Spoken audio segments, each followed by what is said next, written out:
So he becomes seduced by music.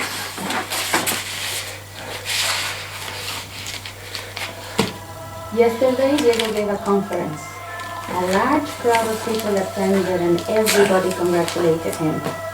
He's El Gran Caca here in San Francisco. They don't even let the poor fellow go to the bathroom in peace. Frida sees that Diego is treated as a cultural hero. This has been very impressive for Frida. This thing about becoming an artist is a serious issue.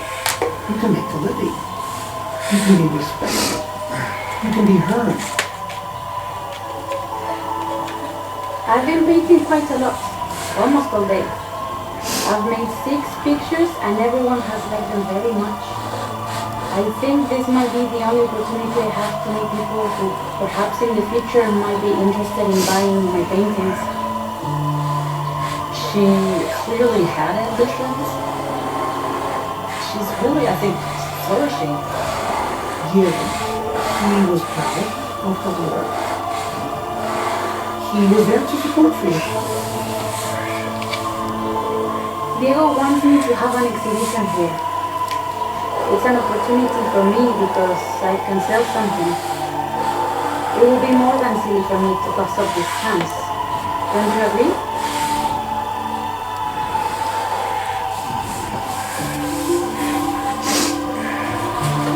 So Diego wanted to find a woman to represent California.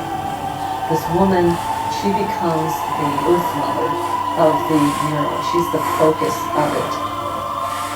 He meets the tennis star, Helen Wills Moody. She's a star. She was just on the cover of famous magazines. She won Wimbledon. She was, really riding this wave. And he really is taken with her.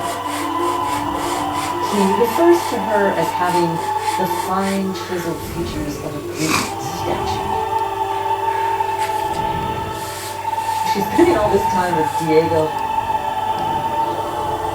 She's posing nude. Helen had a convertible, and they would be seen driving in the hills of San Francisco, and Diego wouldn't come home. I think Frida knew what was going on. Diego wasn't just unfaithful, he could be quite cruel. And he could really throw these affairs in her face. He's creating this huge image of her on this wall, and she's exactly the opposite of Frida. Mamacita Inga, I just want to leave this place. This dumpling was really annoying now. I am painting, and I hope I can do the exhibition.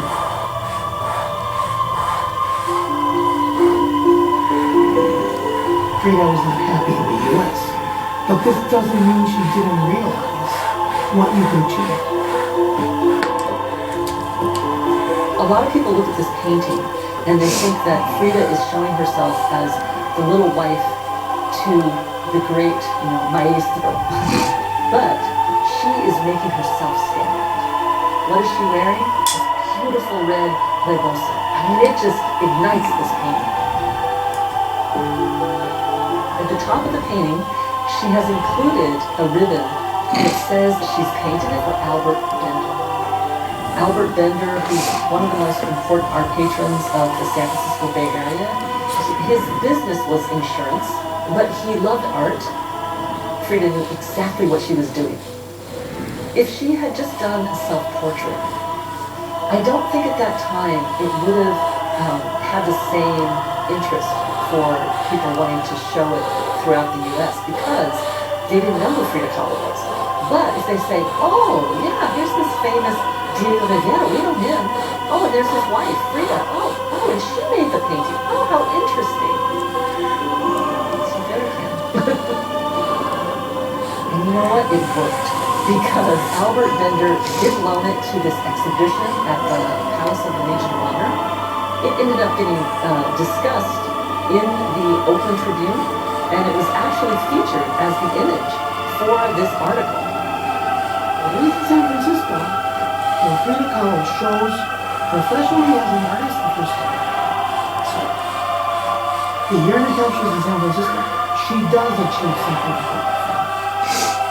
I'm becoming an artist, a professional artist, an artist with voice.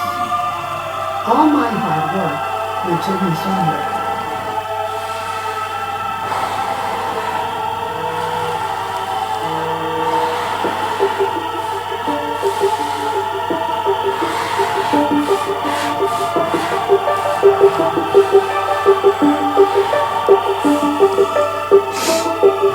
Diego Rivera is a very ambitious artist.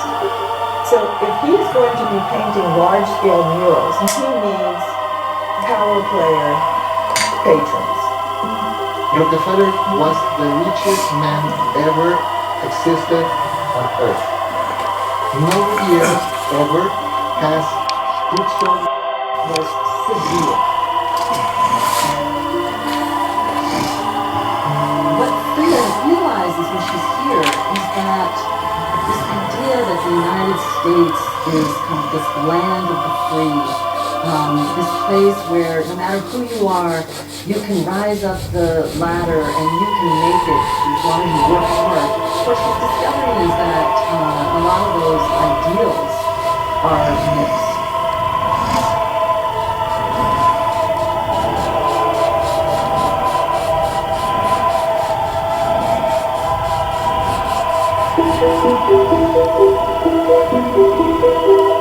What's interesting in the MoMA exhibition is that because the depression has gotten worse, that there is a lot more room for critiques of capitalism.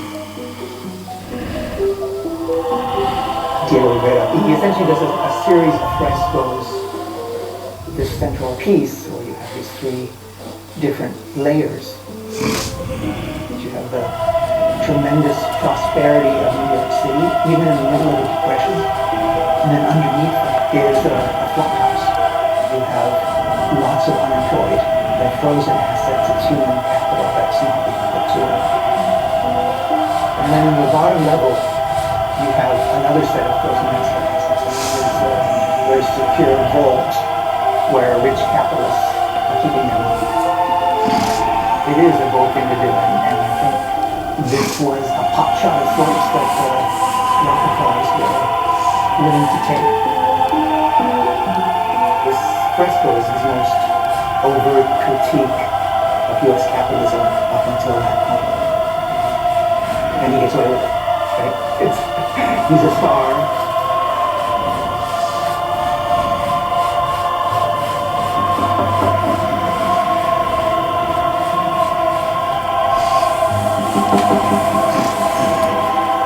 Winter here is the saddest thing. The sky is the color of a fly's wing and the streets are full of melting snow. I'm completely disillusioned with the famous United States. Everything is just for appearances, but underneath it all is nothing but crap. Diego feels more or less the same. He has developed a distaste for this country. Unfortunately, he has to work. So we're going to Detroit. Diego has a crazy dream of painting the steel industry there. Diego Rivera, he is a man of two minds, as many of us are. You know, we want to earn a living, we want to improve our station in life. We also understand as workers what that means. So it's a tightrope to navigate.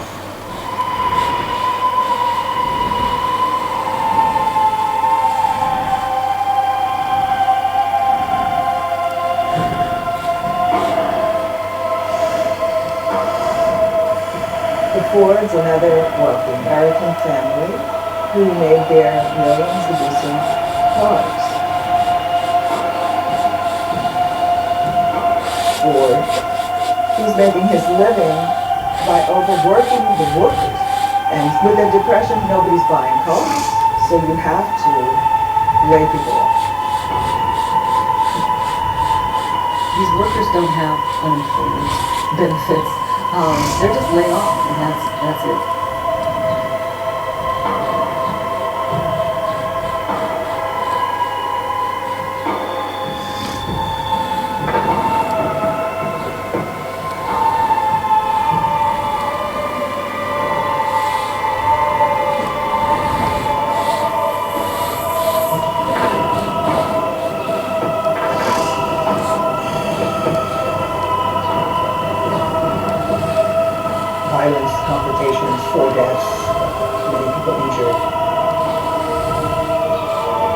It's a very complex moment that Diego and Frida arrive at. The question is, will he convey this in the Obviously, Frida, yeah, she's quite disturbed here. Because here's your patron, this man who just, ordered these peaceful protesters to be killed.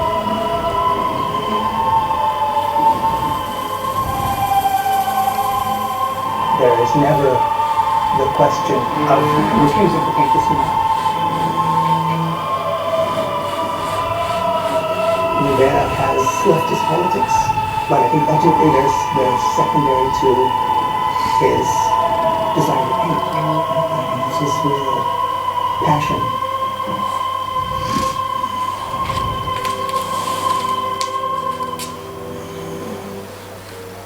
There is something, very uncomfortable about it, and then there's something extraordinary about what he paints. He is deliberately creating a mural that glorifies working men in a modern factory setting. That had to be a deliberate slap in the face to Ford. He thinks that the revolution is going to occur by marrying the technology of the United States with the sort of communist philosophy of emphasis on workers' rights. These workers on the assembly line are the real creators of a utopian future.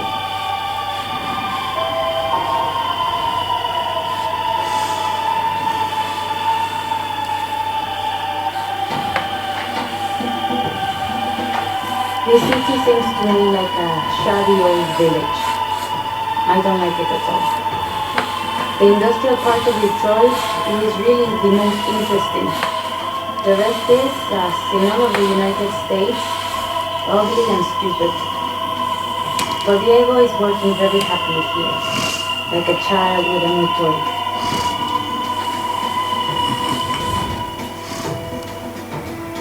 She starts actually going to a studio that was set up for her at the Detroit Institute of Arts.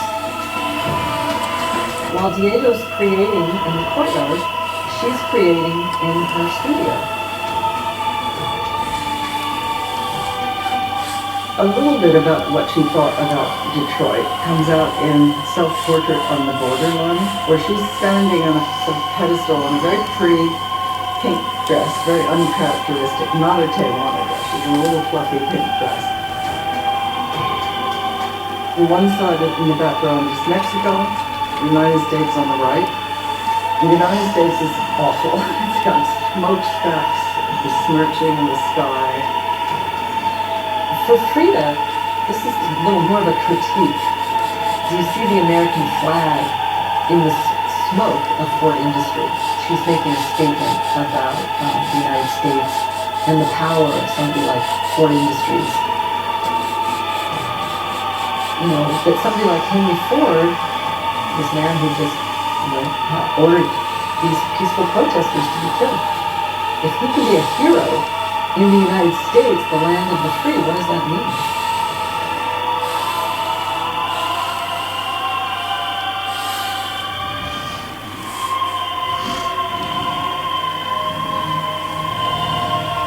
And Diego's working full-time on the mural. Frida's just homesick. What am I doing all by myself in this Detroit apartment? In a place I don't know without any friends. And then my grandmother comes along and Frida said, don't leave, just stay with us for a while. Stay with me. June 11th, 1932, Detroit. My God, I never read of Frida's face. It has been the biggest subject in everyone's mind since I was here. I am 2 months pregnant. I went to vomit all the time and I am fed up. I get tired from everything since my spine hurts. At this moment, the situation for me is rather difficult since poor little Diego, no matter how much he wants to take care of me, he cannot. So I will not count on him for anything. I do not know whether it will be good or not. to have a child? He didn't want any kids. He said, if you had a baby and I have a commission wherever that is way out of Mexico, we remain here with the baby. There's no way we can take the baby around wherever I go. So we decided. I cannot live the type of life that I want with babies. I can take you with me whenever you want, but that's it. I think what I would say is she felt really conflicted. I think, yes, a part of her very much wanted to have a child.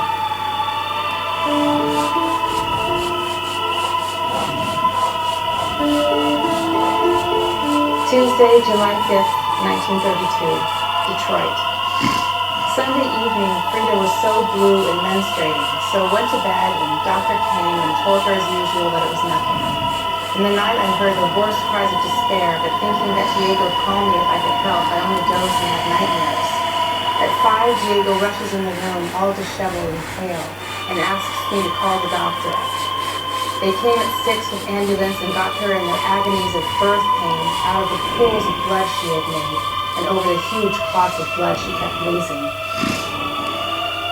She looked so tiny, 12 years old, her tresses wet with tears.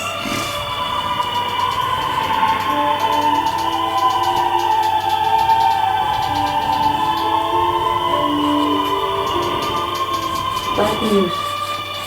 Yesterday I miscarried without apparent reason. It's all over. Went to visit Frida today. I brought her a fake telegram from Henry Ford. She laughed and at the same instant cried more and more at the idea of not being able to have kids.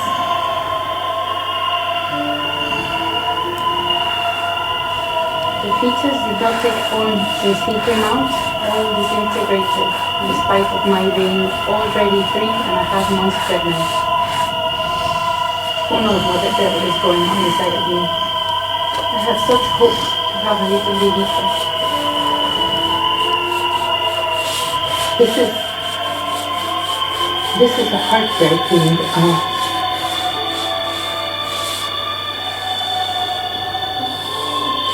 small inside, but just completely overwhelming. She is broken. She almost died here. She calls it the lost desire. She doesn't call it Henry Ford Hospital the first time she shows it. Even if you're ambivalent about having if you lose a pregnancy, it's a loss. Lying in her hospital bed, floating in a vast empty plain, way in the distance is the Rouge plant where Rivera was. The sense of solitude is amplified. It's as though with Frida Kahlo, pain drove her to paint. It's a woman not shown from a man's perspective, but from the perspective of her own self that is incredibly personal.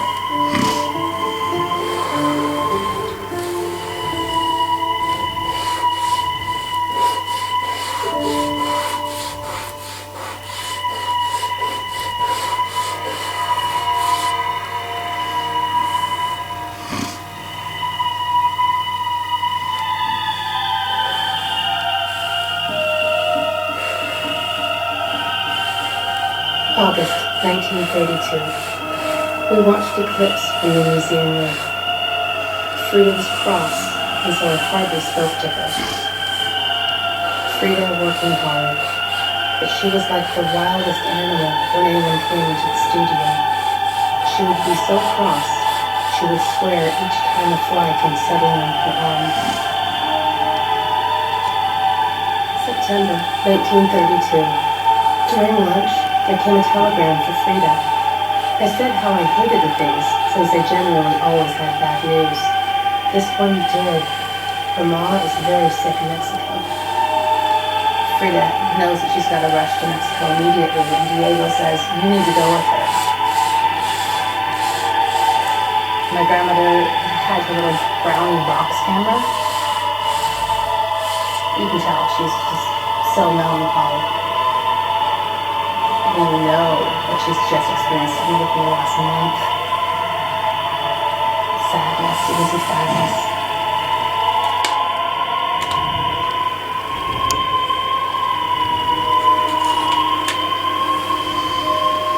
Friday, September 16th, 1932, Mexico. Went to Culiacan with Frida. Her maw's in awful shape and looks deadly pale. Her paw's a dear, very fussy, deaf and shabby. Worry hangs on the whole house. Her mother is sent to the hospital to have gallstones removed, and she can't withstand like 72 hours after she passes away. Your mother is your roots? No matter what kind of relationship you have with them, life changes when your mother is gone. And that is something all of us have learned, because no matter when your mother dies, it's always premature. You're never prepared.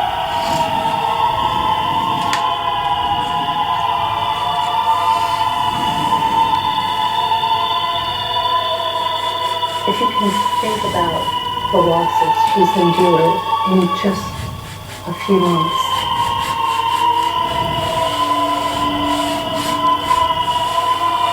Loses the child, and then a mother dies.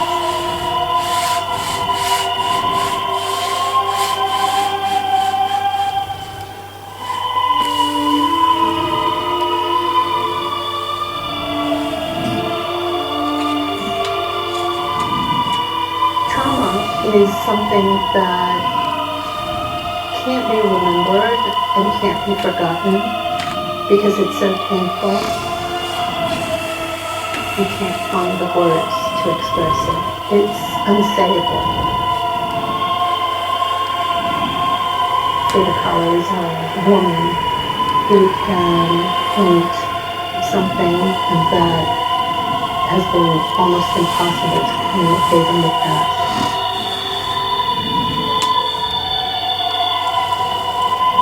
No one ever thought that such experiences were worthy of representation.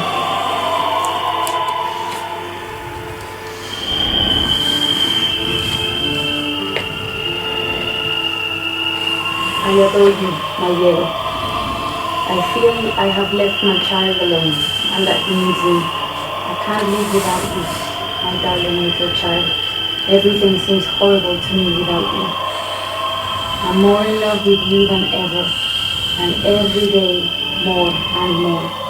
I send you all my love. Your niña chiquitita.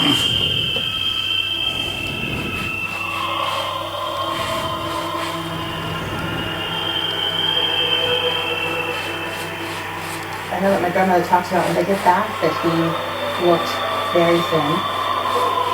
She could barely recognize him, but that the work that he had done was incredible.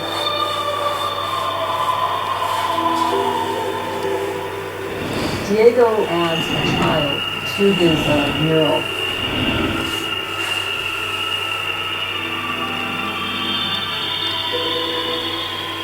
I think that, he was affected by the trauma of the miscarriage as well. Yeah. He did care. I think Diego was really afraid that Frida was going to die.